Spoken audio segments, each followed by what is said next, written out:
There's this investment strategy out there that sounds, well, it sounds really smart on the surface. It's called averaging down. But here's the thing. What if this supposedly savvy move is actually one of the biggest mistakes an investor can make?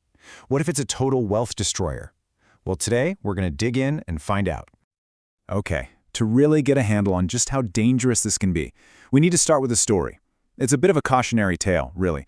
It's about a stock that went from being this absolute market darling to a complete and total disaster.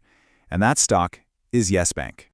So picture this. It's August 2018 and Yes Bank stock is just flying high. Everything looks great. Then, boom.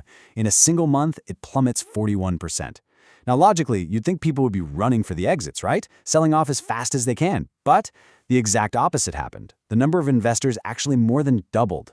Fast forward 1 year, and the stock has completely cratered. We're talking an 85% crash. And yet, somehow, the number of people invested had exploded to nearly 200,000. I mean, what is going on here? How is that even possible?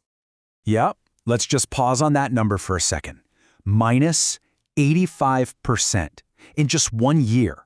You have to understand, for the thousands and thousands of investors who kept pouring money in as the price fell, this wasn't just some number on a screen. This was a financial catastrophe.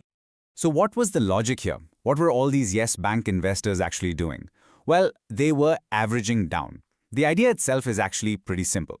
Let's say you buy a stock at $100 and it drops to 50. If you buy more shares at 50, your average cost per share comes down to 75. It feels like you're being clever, right? Like you're getting a bargain. But as the Yes Bank story shows us, this can be a massive, massive trap.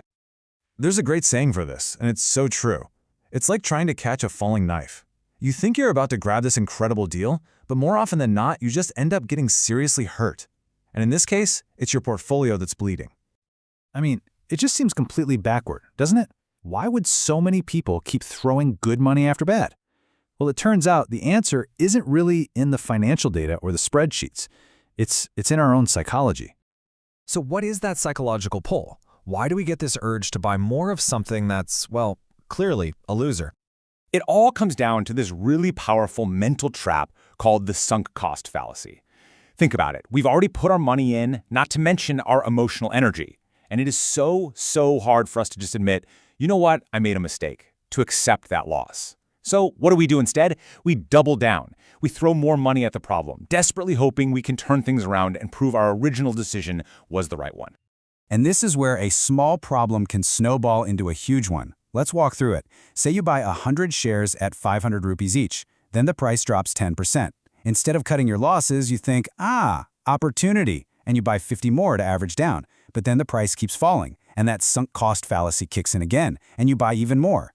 All of a sudden, that initial, manageable paper loss of 5,000 rupees has ballooned into a devastating 52,500 rupee real loss. You're not fixing the problem, you're just making your mistake bigger and bigger. And look, this isn't just about big falling stocks like Yes Bank. This is part of a much bigger psychological pull, this attraction we have to stocks that just look cheap. And that's the real hook, isn't it? It doesn't matter if it's a tiny penny stock or a once great company that's fallen on hard times. The appeal is exactly the same. It's that lottery ticket mindset. We all have that little dream of buying something for almost nothing and watching it explode into a fortune. But let's be real. The reality is usually a whole lot different. These low-price stocks, they're often incredibly volatile. They're magnets for scams and market manipulation.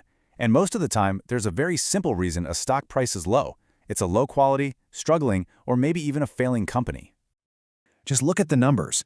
One analysis found that something like 95% of all penny stocks are basically just low-quality, super high-risk bets. That leaves a tiny little sliver, maybe 5%, that might have some real potential. So when you average down on a stock that's already collapsing, chances are you're not finding a hidden gem. You're just buying more of the junk. So that brings us to the million-dollar question, right?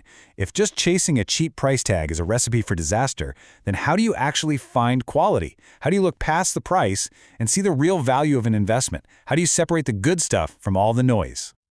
Well, the good news is there is a way. There's a disciplined approach that smart investors use to avoid all these emotional traps. It's a real framework for finding genuine value. It's called fundamental analysis, and honestly, it's about acting like a detective. Instead of just staring at the stock price going up and down, you dig deeper. You investigate the health of the company itself. You look at the industry it's in, and you check out the overall economy to figure out what that stock is really worth. That's its intrinsic value. And here's the key. The goal isn't to buy what's cheap, it's to buy what's undervalued. Big difference. And a really great, simple way to do this is with something called the EIC framework. Think of it like a funnel. You start at the very top, the big picture, the economy. Is the economy growing? Are people out there spending money? Then you narrow it down to a specific industry. Is that sector doing well because of the economic trends, or is it struggling? And only then, at the very end, do you zoom in on a single company to see if it's a star performer in that healthy industry. And that first step, analyzing the economy, is absolutely crucial. You've got to look at things like GDP growth. Basically, is the whole economic pie getting bigger? You need to understand inflation and interest rates, because those affect everything from a company's costs to what you and I spend. Think about it. Even a fantastic company can have a tough time if the entire economic tide is going out. This whole approach, from the top down, forces you to be rational instead of just reacting emotionally to a falling stock price. Okay, so now that we have this framework, let's go all the way back to our original question. Is there ever a right way to average? And the answer is yes, but it means you have to flip the entire idea completely on its head. So what if, instead of averaging down on your losers, you averaged up on your winners? Think about the difference. Averaging down is literally compounding your losses, throwing good money after bad. But averaging up, that's when you strategically buy more of a stock that's already doing well, because your own research, your fundamental analysis tells you it's a strong company. You're not trying to catch that falling knife anymore. You're betting on a proven winner. Let me give you a great example. Take a company like Varun Beverages. They're a huge bottler for PepsiCo. Now, this company has been an incredible growth story. The investors who did their homework, who used fundamental analysis, they saw a really strong company in a solid industry. They saw a winner, and as the company kept proving itself, they kept investing. And the people who averaged up, the ones who bought more as the company hit its targets and the stock price climbed, they were rewarded big time. Over the last 5 years, that stock is up more than 12 times. 12! Now put that next to the 85% loss we started with. The difference is it's night and day. And that really brings us to the core of it all. The next time you're thinking about adding more money to an investment, you have to stop and ask yourself a very simple question. Am I trying to save a sinking ship, or am I putting more fuel in a rocket that's already taking off? Are you betting on your winners, or are you just averaging down on your losers? Because honestly, the answer to that question could change everything.